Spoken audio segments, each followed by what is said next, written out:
I guess let's start with a perspective question. When you and I talked outside BJ's 5 years ago, did you think that in the next 5 years you'd call 2 national championship games and not miss a Final Four?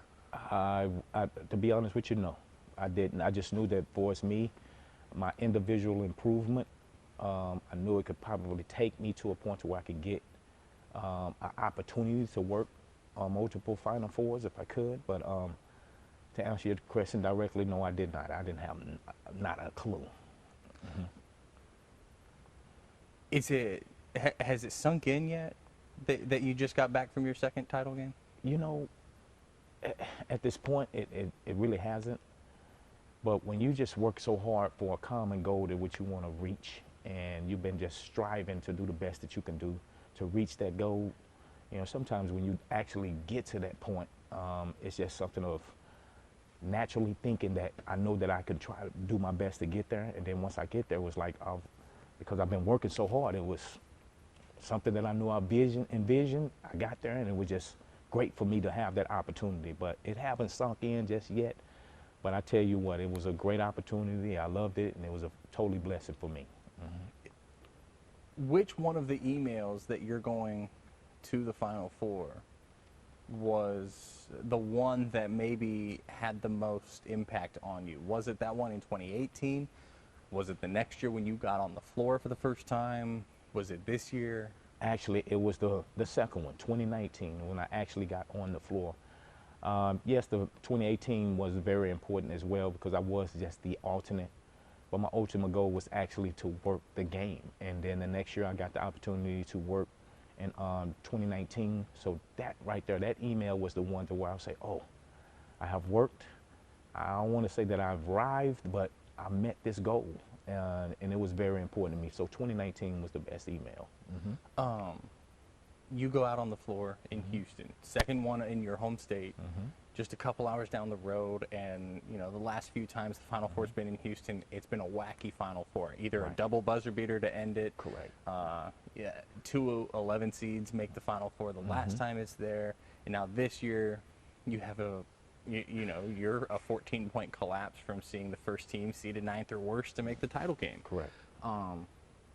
Was that cool? You're on the floor. You're in your home state, and you're one of the guys on the court that everybody sees with a whistle. Absolutely, it was. And you know, sometimes when you're in situations like that, and when you just pretty much explain, it's a real feeling for me. It was something to a point to where I was accepted amongst the state of Texas, as well as here in my hometown in Waco. A lot of eyes was on me. So I know my performance was going to carry me to a point to where I could be greeted and appreciated amongst the people here that will support me in the state of Texas and as well as my hometown here in Waco. So I just felt like once I was out there and the camaraderie that I had with the players and the coaches, I felt like that was my sanctuary. There was a point to where I felt like I belonged. So it was more like a easy walk in the park. It was just mostly getting over all the cameras and the 90,000 plus people there watching, but it was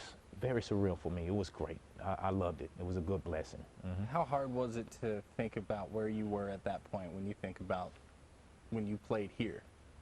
And you think back to wearing that MCC jersey in your hometown, and you know, years later you're, like you said, in front of 90,000 people. Absolutely. And you know, at the time when I was here, and I was blessed to have the opportunity to play basketball here at McLennan, refereeing wasn't even something that I thought about, you know. But for me getting to a point to where I was blessed to have that scholarship offer that I got here at McLennan, that was a moment in my life that I was like, wow, I feel like that I can accomplish some things that I can set out as long as I put the hard work in to do. So that mentality, also now when I was introduced to officiating, I had the same mentality to where I can work hard, do what I needed to do to accomplish certain goals outside of where I was growing up in or what my surroundings involved me in. I could do something outside of that. So once I knew that I could do that with the opportunity that I had at McLennan, developed that mindset, was introduced to officiating, had that same mindset and just took it to another level. So it was pretty good. Once again, it was a blessing for me to have both of those opportunities to this point to where I'm at now. Let me adjust this light real quick. Um, how long have you been officiating at the collegiate level? I just finished my 25th year total. At the collegiate level, 12 years. Okay. So it was a grind. It was a grind when I started with the Little Dribbler program. Started with the junior high program within Waco basketball chapter, all the way up to the varsity level. From the varsity level to your junior college level, junior college to Division II. So there is not a level that I was not blessed to have an opportunity to get out there to referee on. So I don't feel that I missed any steps. Taking those steps was a different phrase of learning aspects of the game of refereeing, period, whether if it was what I'm doing on the court versus what I was doing off the court, how I carried myself, how I was greeted, how I greeted coaches and players when I'm on the court. I was just pretty much raised to respect people like I wanted to be respected. And that's something that my grandmother instilled in me at a young age, and it pretty much got to a point to where it was very, very good for me to practice those habits, and I developed great friends. I mean, got a lot of people that supports me within the state of Texas as well as here in my hometown, just developing that mindset that my grandmother instilled in me. So it's been a blessing for me. Mm-hmm. You're very big on where you're from. When you're here, you still put on the whistle sometimes and run out there and help out a youth league in the Waco area. Knowing where you came from, and Waco's not a big town. You go out in Houston onto the court for your first title game in a normal tournament, but your second one. When you found out that you were on the championship whistle, what's going through your head? First, it's like, wow, full of excitement, full of a mindset and running a drilling to the point to where I was like, wow, all of those times I've been refereeing in the Little Dribblers, refereeing college ball, refereeing, Waco basketball chapter, going through those trials and tribulations of trying to master that craft. I got that opportunity to work those championship games, and I was like, wow, I was doing something right. Where somebody noticed and put me in the opportunity to where I could advance to that level. So once again, it was a satisfaction. It was almost like a relief, but I also know that now that I have finished 2 Final Fours, final championship games and Final Fours, I can still improve. I have to do what I have to do to improve. There's never a time to where I'm going to feel like that I have mastered this craft 100%. No, we never will. You come short of perfection, and I could keep working toward that perfection, but I would never master it 100%. So not only did I get the opportunity, not only got the call, but I still said that, hey, if I want to get to this level, and it took me a long time to get to the level, I want to stay here too. And I would tell any young official, it's going to be hard to get there, but it gets even harder when you are there. How different was a week ago from when you were on the championship whistle 2 years ago? Game still at a football stadium, but you and I were both there. There wasn't 90,000 people because it's being played in a bubble in a pandemic between 2 of the most dominant teams in the sport that season. Correct. How different was it this time in Houston versus 2 years ago? Well, just like you said, it was 90,000 plus in the second one. In the first one, it was pretty much like we was just refereeing, actually, to be honest with you, a scrimmage, because it wasn't 90,000 plus in there. So the feel of the surroundings was very different in the second one compared to the first one. Once you're getting over those little nerves and butterflies that I know every official that is blessed to get at that stage once you can get over that and get to the point to where there's just a normalcy of a feeling of me just refereeing at Dewey Recreation Center here in Waco, Texas, blowing that first whistle to relax me to get to the point to where a foul's a foul, travel is a travel, violation is a violation, communication to a coach and player is just that same communication. It's just a lot more people in the stands, a lot more cameras. So once I relax to that point, hey, it's a walk in the park from there. You and I were talking about the 2021 tournament because, it was weird for both of us. Correct. That happened after you and I last talked. There's obviously been some challenges along the way wearing the stripes. how tough was it just getting through that tournament? More than a month in a hotel room for you to be able to chase that dream and get to that dream of refereeing on the first Monday night in April. Well, it was a mental challenge anyway because of what we was going through. We was in the middle of a pandemic. We just never knew what the expectations was going to be with the pandemic hitting us like the way it hit us. Like I say, being in a hotel room for 35 straight days, being in one location for 35 straight days with 60 pretty much some good friends of mine as officials. It was a mental challenge. What I want to do to carry myself to a point to where I could get ready for the next game that I was blessed to have through the course of that whole tournament. Once I did reach to that pinnacle to get to that Final Four that season, it was more like a drain when I got there because we were so secluded in one area. We was around the same people. We couldn't get out and go breathe as much as we wanted to because we were just pretty much focused in on the little box that they gave us to where we was living in. But it was more of a drain when I hit the court. It was more of a relaxation. I was in the surroundings of what I know that I was there for, and that was go to the referee. But that was a challenging season. I can tell you not, it was, I take my hat off to the NCAA at the time on the way they had the official setup. It was very relaxing for us on the environment that we did have, what they had for us to do to get, out of the room. We was more secluded in the area that it was just built for us only. So we didn't see anybody as well. But once we hit that court, oh man, it was just relaxing to a point to be out there, to be outside of what they did provide for us, the NCAA at the time during that tournament. I'm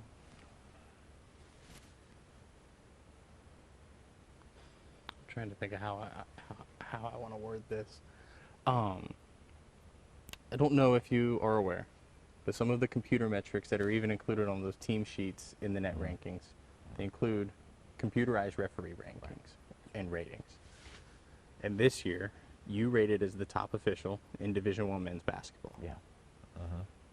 2 years in a row, you've had the highest game count in Division I men's basketball. Right. I think it was 106. 106, that's correct. In 2022, 2023. How do you get through, first, a 106 game grind? Right. And second, how do you put in, what does that work look like to get to the point where conference commissioners, conference officiating coordinators, and the coaches are pointing at games and saying, we want Keith here? Right. Well, I'm going to tell you first and foremost, you got to have a mindset that where you got to have a working relationship with the expectations of yourself. So with me, what I mean about that is I have a schedule on what I do, where it's my travel, where it's how I'm getting my rest prior to the game. All of that comes into a point where it's very important for me to stay within my schedule on what I'm doing. So my mental mindset keeps me to a point to where I got to stay on that schedule as much as I can because of the grind that I know that I am pretty much going to do by being blessed to work 106 games. So I don't do anything outside of my schedule, meaning if I land in a place to where as I'm coming in and there's a place to where other things can go on for us, I can go get to go do other things besides stick to my schedule.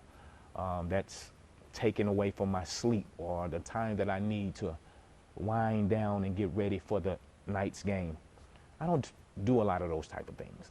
I just stick to my schedule as much as possible. So I don't do a lot of small things that can take me out of the normalcy of what I'm doing on my everyday grind through the course of the season. So I want to just concentrate on that, not allow my mindset to go outside of that box and just stay to the course. Because if I stay to the course and I'm doing the right things, like I said, I don't smoke, I don't drink, I don't do anything extra curricular activities that takes me off of my everyday basis on what I'm doing. So I have to practice those habits and stay abreast to those habits to a point to where I don't want to get away from that. Because if I get away from that, now I'm taking away from time from sleep. I'm taking away the time of, my body is doing extracurricular things that doesn't cause me to come out here to not do my job. And I never want to do that. So you basically, your secret isn't so much a secret as much as you treat it like a business. Absolutely. And you put everything you can into Absolutely. And it is. It's a business to me. My little business that I have created over the summers, K2 officiating business, was what I get into to where I can practice these good habits that I'm doing so I can also share them with other officials. So during the summertime, when I do have my K2 officiating business active, I pretty much translate and let those other officials know exactly what I'm doing to help me get through the process of a 106 game season. So my detailed understanding on what I need to do each and every day as the course of the year might be a lot different from a lot of other officials, but I know that it works. And some of the little values that I can give, little pointers that I can give to younger officials that's coming up on some of the things that I can do, maybe it can help them through the course of their grind on each day of what they're doing for us, going from one city to the other to be blessed to do those games. Let's have a little bit of fun, and we're not going to talk about the arenas that you're in. We're not going to talk about the conferences, but places. Some of the different places that you've gone to officiate, whether it's the Elite Eight in Las Vegas or if you've gone to the Battle for Atlantis. Where is the most underrated place that you've gotten off a plane to go officiate a college basketball game? That's a great question, man. The most underrated place, I can pretty much say Ames, Iowa. It's very cold up there. It's probably one of the coldest places I've ever been through, where the wind chill was like negative 51 degrees. That's cold, especially from Keith Kimble coming from Waco, Texas, where we see triple-digit weather conditions of what we have. But Ames, Iowa, pretty much. But I'm going to tell you, it doesn't matter how cold it is, how much snow it is. When you go into Hilton Coliseum, everybody pretty much in the city is there. And I just feel that for us, when you start rating attendance and things of that nature, they are left out. They shouldn't be. I think they are very much under the map. Those fans come out. So Ames, Iowa, by far, is that place that you're talking about that I would say is my place that I pick. Now, some of the that's an underrated one, and I like that one. I've always wanted to go to Hilton. And Hilton, it's an excitement. Where is the one that you felt matched up to the hype? Is it Madison Square Garden doing the Jimmy V or the preseason NIT? Is it, the Big 12 tournament in Kansas City? Is it one of those Thanksgiving week, tournaments? It's a single place, to be honest with you. Lawrence, Kansas, University of Kansas place. That atmosphere is electric. It's probably the best place for, as I think fans are engaged into the game that I've ever been in. It's by far the loudest place that I've ever been in. I mean, I am even talking about, of course it's a different sound from 90,000 people to probably 15 to 20 there at Lawrence, Kansas, but for all as the hype, for as the fog, all of that, experiencing all of that, is probably the best location I've been in for as answering the question you just asked me by far. It's the one that meets the hype the most. Most hype. My last question, if there's nothing else that you want to touch on, is you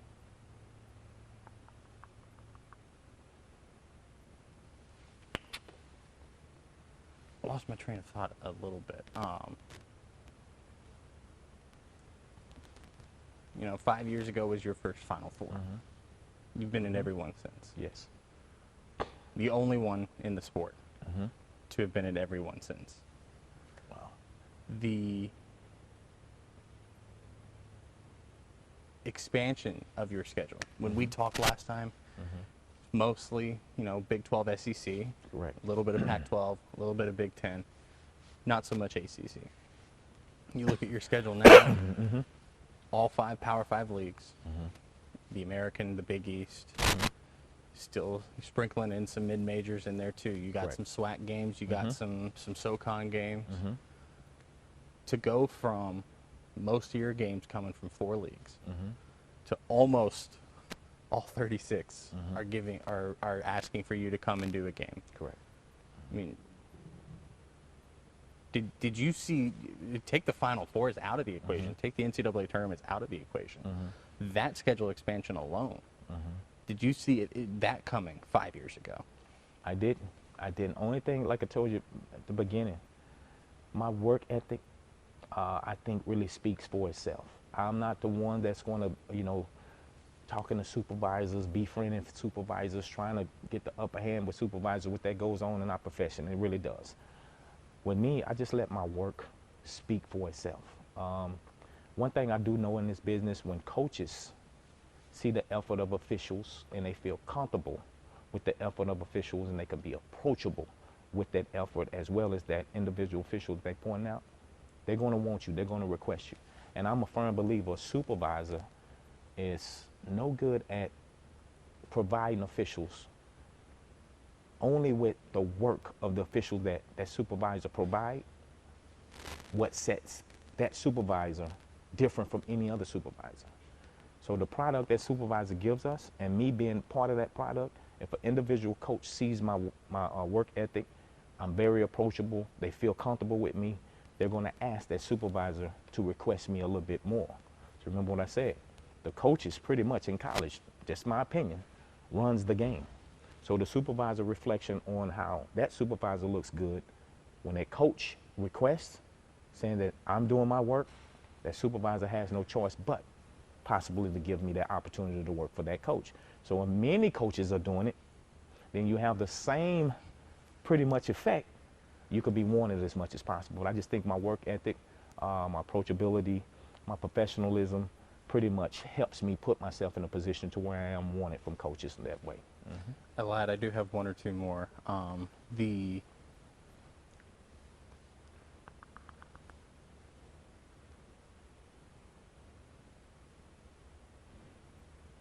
The game has changed so drastically. Correct.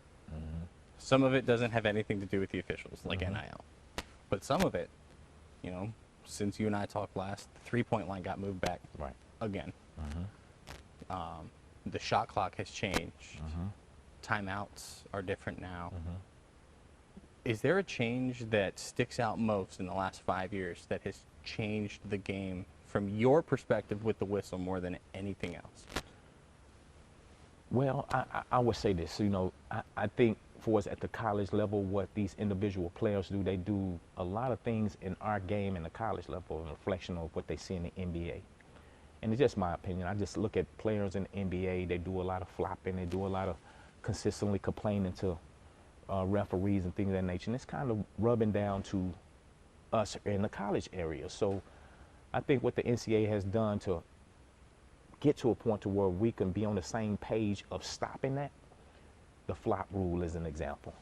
That's one of the rules that I think that has really cleaned up the game for us, the actions of the players on what they see on TV in the NBA they're trying to bring to the college area. So once we have a good understanding of certain things that's pretty much that's bringing in negativity within the college ranks, once the NCAA listen to us officials or what we can give them some suggestions with the ruling and rules, and it comes down with us, it helps our games tremendously.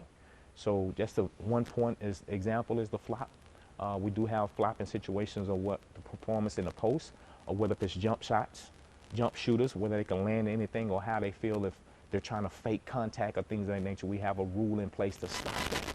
That ain't nothing but coming from the NBA or what they say in the NBA, and it's filtering down to the college level. So pretty much to answer your question, the ruling interpretation of what we identify, NCAA sees that, they hear us out, they bring it to the front of the court, and it makes our game a whole lot better when we identify traits that's possibly negative to our game. Mm-hmm. It's interesting that you mentioned that because in the college, you know, part of the appeal, at least to someone like me, yes, the NBA, the athletes are better, the skill is better, but you don't get the same styles. Correct. You don't. Everybody's kind of the same style in the NBA, and in college, you don't have everyone on the same style. I mean, you could go to Syracuse one night and have a 2-3 zone against against Virginia, first one to 40 wins, Right. Or you could go to, you know, for instance, Baylor this year against Oklahoma State, a game that you were on. Both teams are going to get out and run. Correct. And, you know, 70 might be enough Correct. to win that game. Right. But is it one of those where maybe it kind of protects the integrity of the game while also allowing the athletes to develop more like an NBA athlete would? Pretty much. I mean, dealing with, I feel that the difference of why you see a lot of congested type games that we have on the college level. And what I mean by congested, if you notice the college versus the NBA has a spread out type offense because they have rulings of what players can be in the lane, whether it's offensive player or defensive player, which that helps open the lane. In college, we don't. So if you look at the college game, they play within the lane. So that could be bad rebounding positioning, which in the NBA is so spread out. You don't see bad rebounding position. If you see something off the rebound, it's probably one or two players who is pretty much designed to what? Go rebound. Right. And you might have that action. But in college, it's so clogged up. And I just feel like that's an example of what I'm saying. The ruling is different from the NBA and college. If we can get a little bit more of understanding the NBA's philosophy on bringing in rules to college, it will open our game up. We will have a whole better flow, in my opinion, of what we're looking at. I think it would bring the fouls a lot down a lot in college versus what you see in the NBA. There's a lot of different ruling interpretations that the NBA does that we don't do, that I think that we need to channel from the NBA, bring it to college, and it would have a more flow of a game for us. A lot of less cloggedness up in the game for us. And that's on the men and the women's side in the college area. How has the shot clock changed the game? Going from Speed 30 it up. every time to 30 and 20 off of offensive rebound. It speeds it up a little bit more. It does, especially in the front court. And it's mostly catered to the front court to have action a little sped up in the front court. I would say if they would just get balanced out and leave the shot clock at one number, pretty much. If it's just going to be 20 seconds, let it be 20 seconds. I don't like the 30, being 30 at one time and then being 20. It put more pressures on coaches and players to try to understand what's going on or when the shot clock should be at 30, or we leave it at 20, or we leave it right where it's at. It's a lot of different things. I just feel like if there's a shot attempt, hits the rim, go to 20, period. Yeah. You know, so if we can limit that to understanding of what we're looking at, then we'll have to guesstimate as fans what a shot clock should be, or error on us, you know, because we can forget too, you know, things of that nature. It just settles a lot of misunderstanding when it comes to that shot clock. Who is, I mean, college basketball is growing so much as a sport, and you're seeing a lot more fan sites, and fans know who some of these officials are, because at the top of the sport, you're seeing the same guys rotate through the conferences. Correct. You, Roger Ayers, John Higgins, Kip Kissinger. Is there one who you enjoy working with more than any others, whether it's the professionalism or just jokes in the huddle, any aspect of working with someone? That's a great question, and I'm gonna tell you now. My mentor was the best for me, and he's right here in Waco, Texas. My former high school principal, a good friend of mine. His name is Bobby Jacobs, which he's well known here in the Waco area, but he was probably one of the best communicators, best feel for the game of understanding X's and O's on how to manage the game, the feel of understanding what's a foul, what's not a foul that I've ever refereed with. Now, all of those names you named, I love refereeing with those guys. They're great guys. But one that stands out as my mentor, Bobby Jacobs, he pretty much is the pinnacle of what I want to do for his professionalism, or how I manage game, how I talk to coaches, how I act with players and all of that. He just set it straight for me. Yeah, he is retired right about now. You know, me and him talk fluently about certain situations, especially when I need some quick information on how to handle certain situations. But he was by far the best that I've worked with.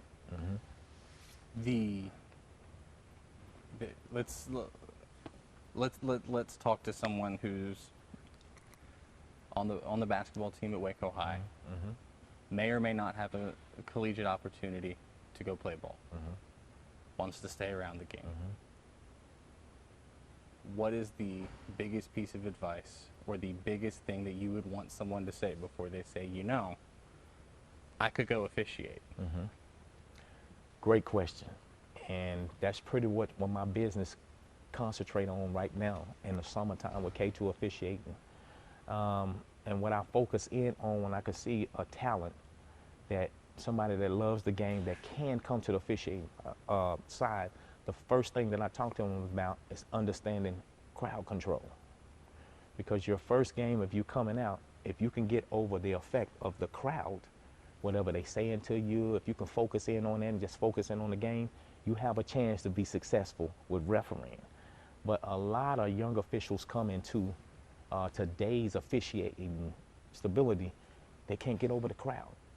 The crowd is just emotionally into the game, and they just pointing fingers, anything bad on that official. So we struggle with trying to get over the emotion of what the crowd is saying to us. So any young official come in, I try to dedicate my time to understand you got to focus away from that crowd. Stick to what we're doing on the court. That's hard to do in the beginning. You was a former official, you understand that. It's hard to do. So if you can get over that, then you can start looking at some of the smaller innuendos that we look at, whether it's positioning, play calling, communicating with coaches, things of that nature, if you can just get over the crowd control. Is there anything you would add, anything you think we're missing, anything that you want to touch on, 5 years later after 2 national championship games? First and foremost, I just, thank the Lord for giving me the opportunity to be in the shoes that I'm in now. If you want to say, I had a friend of mine to say, Keith, you're carrying a torch for a lot of people for this officiating business. I hope that I'm carrying that torch to a point to where I'm very professional, show the professionalism, know that I'm very humble on what I'm doing for as the blessings the Lord has gave me. So I want people to understand that. And if it's just something for me, just to say, man, it's a blessing for me to come to where I grew up at. And yeah, I grew up in a very hard community. But we was well together in that community. We supported everybody in that community. I came out of it to a point to where I'm now interviewing with you. It's just been a blessing. It's just been something to a point to where did I ever think that I could get to that point? I thought I could, but my work ethic and the way that I did, I had to do it the right way. Listen to other folks. Don't listen to everybody, just take some things that I know that helped me to develop my demeanor. Whether if I'm on the court, off the court, on how I carry myself on everyday life. So it's been a blessing. I'm very humble to accept the responsibilities the Lord has instilled in me to be the official that I am. And I'll just tell you now, just take it one step at a time, one day at a time as I go.